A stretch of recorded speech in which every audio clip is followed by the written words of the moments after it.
भाइयों बहनों, एक जरूरी सूचना।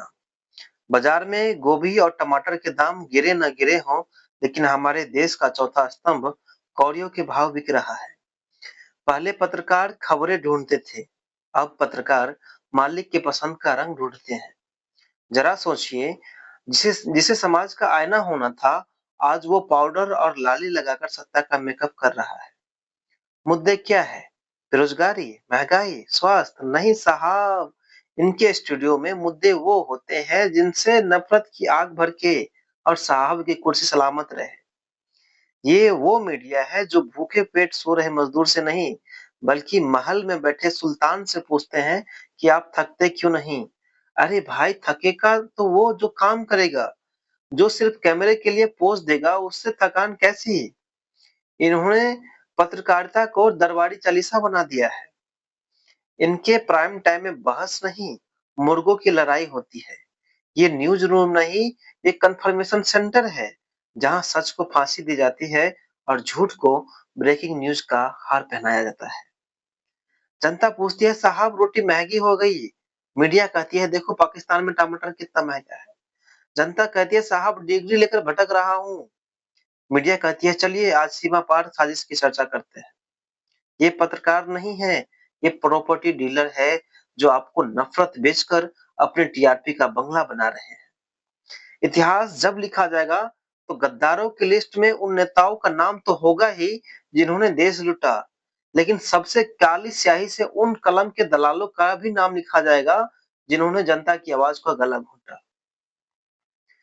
तुम सवाल पूछने वाले को देशद्रोही कहते हो। असल देशद्रोही तो वो है जो करोड़ों की आबादी को मूर्ख बनाकर उनके बुनियादी हकों से दूर रख रहा है। तुम्हारी चमकती ओबी बैंड के नीचे उन हजारों मासूमों के सपने कुचले जा रहे हैं, जिनके लिए तुम कभी बोले ही नहीं। याद रखना, जब राजा नंगा हो और दरबारी उनके पोशाक की तारीफ कर रहे हो, तो समझ लेना कि विनाश काले विपरीत बुद्धि। साहब, इस देश में न्यूज चैनल खोलना अब पत्रकारिता नहीं, बल्कि इवेंट मैनेजमेंट हो गया है। पहले रिपोर्टर जमीन पर धूल फेंकता था, अब वो स्टूडियो के एयर कंडीशन में बैठकर नफरत के अंगारे उगलता है। अगर आपको लगता है कि टीवी पर दिखने वाला शोर राष्ट्रीय हित है, तो मुबारक हो, आप एक सुनियोजित ब्रेन वॉशिंग मशीन के शिकार हो चुके हैं। ये कैसा सिस्टम है जहां सवाल पूछने वाला का गला घोटा जाता है और तलवे चाटने वाले को देशभक्ति का सर्टिफिकेट मिलता है। हमारे पत्रकार अब खबर नहीं दिखाते, वो नैरेटिव सेट करते हैं। जब देश की बेटियां सड़कों पर न्याय मांगती है, तो ये मीडिया उनके चरित्र पर सवाल उठाता है। जब किसान अपनी मिट्टी बचाने के लिए लड़ता है, तो उसे आतंकी करार दिया जाता है। लेकिन जब कोई सत्ता का नुमाइंदा झूठ बोलता है, तो ये उसे मास्टर स्ट्रोक कहकर तालियां बजाता है। ये पत्रकारिता नहीं है, ये लोकतंत्र की लाश पर किया जाने वाला जश्न है।